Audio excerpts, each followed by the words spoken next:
तो नमस्कार, प्रणाम। आप देख रहे हैं असली बिहार न्यूज़। मैं नीरज कुमार और आज हम बात करने वाले हैं जीतन राम मांझी जी का। 2-3 दिन पहले एक बयान वायरल होता है एकदम तेज़ी से।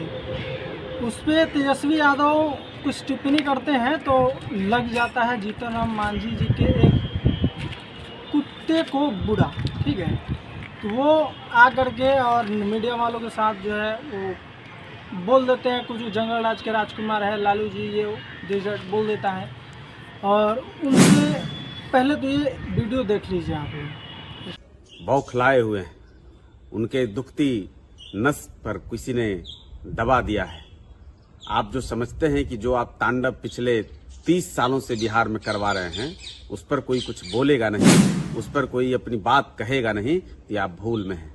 माननीय तेजस्वी प्रसाद यादव जी जो ट्वीट खेलते हैं, जो बिहार की जनता को बेवकूफ बनाते हैं, जो आंकड़े आप दिखाते हैं, हमारा तो आपसे सवाल है, आप क्यों नहीं गए नवादा? आप क्यों नहीं जाते? जो आप अपराध के आंकड़े गिनवाते हैं उसमें से कितने लोगों के यहाँ, जिनके यहाँ घटनाएं घटती हैं, कितने लोगों के यहाँ आपने मातम पुरसी किया है? और हमारे नेता से जीतन राम मांझी के बारे में सब जानता है। वो जो कहते हैं खूंटा ठोक के कहते हैं, किसी से डरते वरते नहीं हैं। आपके पिताजी से तो डरे नहीं, तो आपसे क्या डरेंगे?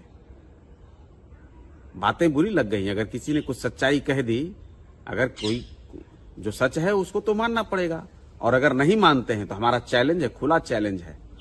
किसी पर कोई व्यक्तिगत टिप्पणी करने के बजाय आपको नेक सलाह है। बिहार सरकार ने भी जमीन के सर्वे का प्लान बनाया हुआ है, काम चल रहा है। जमीन पर लोग अपनी वंशावली बना रहे हैं, जिनको अपने जमीन का या जिनको कहीं अपने कुछ गड़बड़ी है तो अपनी अपनी वंशावली बना करके उसको ठीक करवा रहे हैं। आपके लिए दोहरा लाभ है। आप पर जो इस तरह की टिप्पणी बार बार हुआ करती है, आज कोई मांझी जी ने पहली बार ऐसी टिप्पणी नहीं की है। इसके पहले भी बिहार के मुख्यमंत्री श्री सम्राट चौधरी जी ने ऐसे सवाल आप पर उठाए, और आए दिन सड़कों पर भी इस तरह की बातें होती हैं। और कौन नहीं जानता है? हर किसी के बारे में हर किसी को पता होता है। हम तो 7 खानदान किसी की बात करते हैं।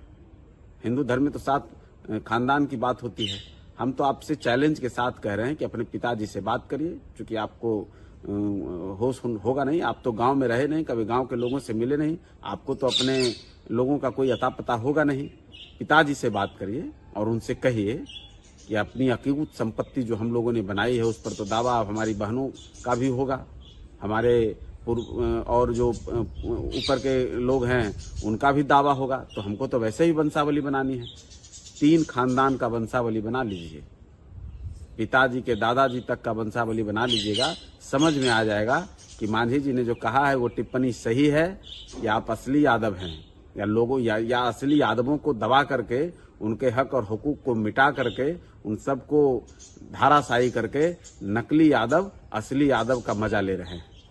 लोगों को बेवकूफ बनाइएगा तो सवाल उठेगा। केवल आपके पास शक्ति नहीं है, शक्ति इस लोकतंत्र में सबों को दिया है बाबा साहब अम्बेडकर ने। हर किसी के पास अधिकार है।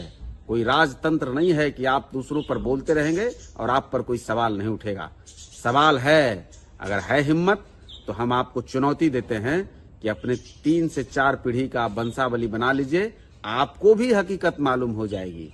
पिताजी तो आपके बड़े घोटालेबाज रहे हैं ना, चारा घोटाला, अलकतरा घोटाला, सारा घोटाला करते करते जाति घोटाला भी उन्होंने किया, और आप लोगों को भी उसका हमको लगता है पता नहीं होगा। तो इस बात को कम से कम अपने पिताजी से बात करके इसका निपटारा कर लीजिए। कोई कुछ कहता है तो उस पर उबलने के बजाय सच्चाई और हकीकत को जान लीजिए, और असली यादवों को कम से कम उनका हक और हुकूक दे दीजिए। अपनी तो जैसा कि आप लोगों ने वीडियो देखा, और वीडियो में आप लोग बहुत कुछ सुने होंगे, जो कि एक जीतन राम मांझी जी का, उसको बोलते हैं ना, एक कुत्ता, जिसको रोज एक 5 दिन अगर लगातार एक कुत्ता बिस्किट खिला दीजिएगा ना 2-2 रुपये के, आपके आगे पीछे दुम हिलाता घूमेगा। वही हाल है जीतन राम मांझी जी के कुत्तों का। राह चलते रहिए और कहीं से 2 रुपये का बिस्कुट लाइए और फेंक दीजिए, बस तुरंत छून के खा लेगा, कल से आपके पीछे एकदम दौड़ते रहेगा। तो उनको हम एक ही बात बोलेंगे कि ज़्यादा उड़िए मत। इंसान कितना भी बड़ा हो जाए और कितना भी आकाश में उड़ ले, या पक्षी हो या इंसान हो, उसको धरती पे आना ही पड़ता है।